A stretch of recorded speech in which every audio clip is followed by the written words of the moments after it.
Good morning, Magic.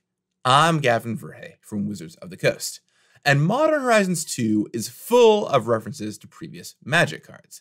In fact, I already did one video talking through a few of them, but a ton more cards have been revealed since then. So I thought today it'd be fun to give you a quick lightning round of all kinds of different references in the set. How many of these do you know? Keep track. You spent so much time reading through the rules text and imagining the possibilities that you missed what's going on here in the artwork. This is a locket with a picture of two people inside.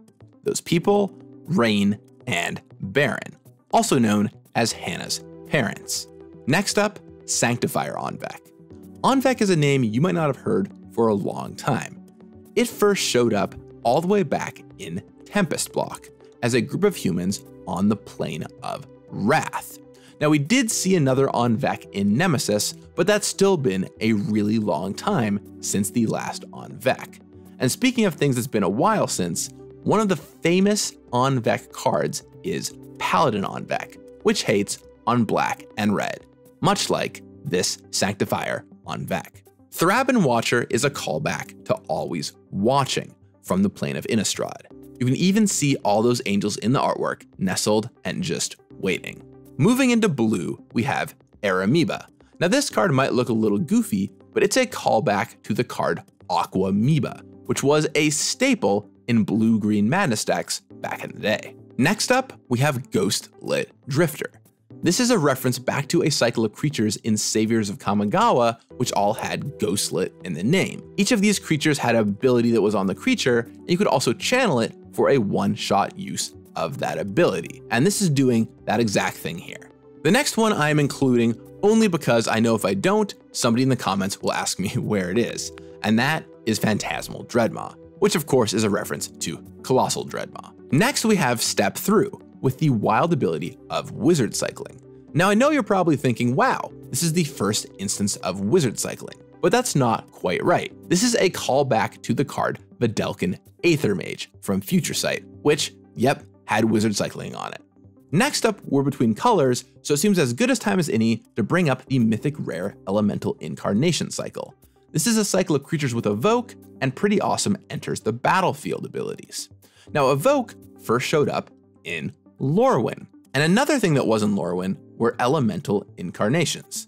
Guile, hostility, vigor, and so on. So this is actually a melding of two different Lorwyn things, the elemental incarnations and Evoke together on one cycle.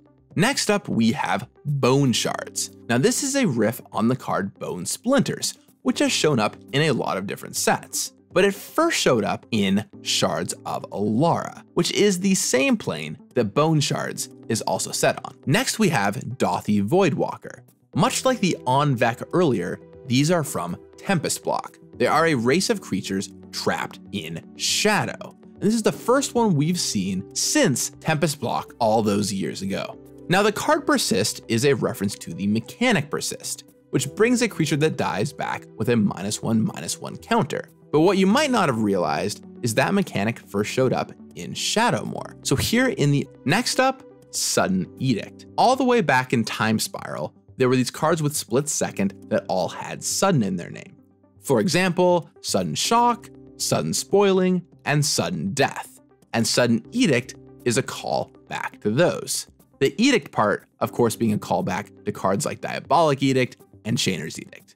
Young Necromancer really takes after her idols. Previously, we saw Young Pyromancer, which was of course wearing goggles like Chandra. Well, Young Necromancer, if we zoom and enhance a little bit, you will see a headpiece that is crafted after Liliana's. Next up, Blazing Rootwalla. This is a direct callback to Basking Rootwalla, a key card in Old Madness deck around that set. One such card was Vance's Blasting Cannons, which transforms after you cast 3 spells, not unlike how Captain Ripley Vance triggers when you cast your 3rd spell. Planeswalker Hate card Flame Blitz is burning up one particular Planeswalker in the artwork. It's the same unfortunate Planeswalker we saw in the Commander 2017 Curse cycle. Maybe someday we'll see a card for this guy. Next up, let's look at the showcase version of Imperial Recruiter.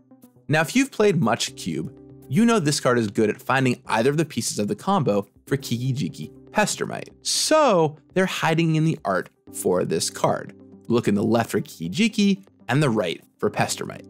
On it. The first one is to Gilderbairn, which features the same cute character in the artwork. The second one is that the shape of the card is very similar to Atog, a pretty famous creature from Magic's past. It's a 1/2 creature that can sacrifice a specific kind of thing to get +2/+2. Next up, we have Jade Avenger, and this one is a bit of a deep cut. So there's a card called Shubtoad, and it gets +2/+2 when it blocks or becomes blocked by a creature, a mechanic also known as Bushido, which appeared in Champions of Kamigawa block. Now, if you take Bushido and you start thinking about puns, you get Bushi-Toad, and that's how this card came to be. Yep, it's a pun on the word Bushido using a toad. Yes, I'm serious.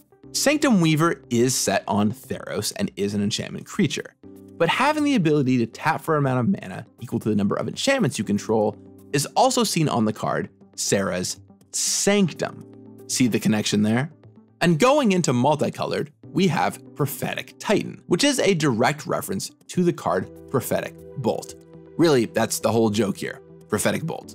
All the way back in Mirrodin, the card Bottle Gnomes was reprinted, with the flavor text, reinforcements, or refreshments. And me and my friends loved this flavor text. We would quote it to each other all the time. Well, I'm glad that many years later, though, we have finally solved the dilemma with Bottle Golems, a reference back to Bottle Gnomes and flavor text that says, yes, you can actually have both reinforcements and refreshments. What in the world is Liquimetal on Liquimetal from Scars of Mirrodin block? Another 2-mana cost artifact with the ability to tap and turn something into an artifact. There's actually a fun story about how after Scars of Mirrodin was done, the R&D team was terrified of Liquimetal coding accidentally creating a land destruction deck, where you would turn their lands into artifacts and then blow them up with artifact removal. That never really materialized in a major form, but still we were careful here with non-land, just in case. Next up is Monoscallion, which is a reference to Serrated Buscallion, both of them having the ability to get rid of your opponent's creatures. And finally, we have Scion of Draco. Now that's not Scion of Dragons, that's Scion of Draco, which is a specific reference to the card Draco that has a similar ability to reduce its cost for every land type you control. All right, so how many did you get? Let me know in the comments down below. I'll talk with you again on Friday. And in the meantime, may you have a lot of fun spotting new references. You got this. Let me show you my preview card for today, Altar of the Goyf. Altar of the Goyf is 5 mana for a tribal artifact Lurgoyf, making it only the 6th tribal artifact card in all of Magic. It reads, whenever a creature you control attacks alone, it gets +X/+X until end of turn,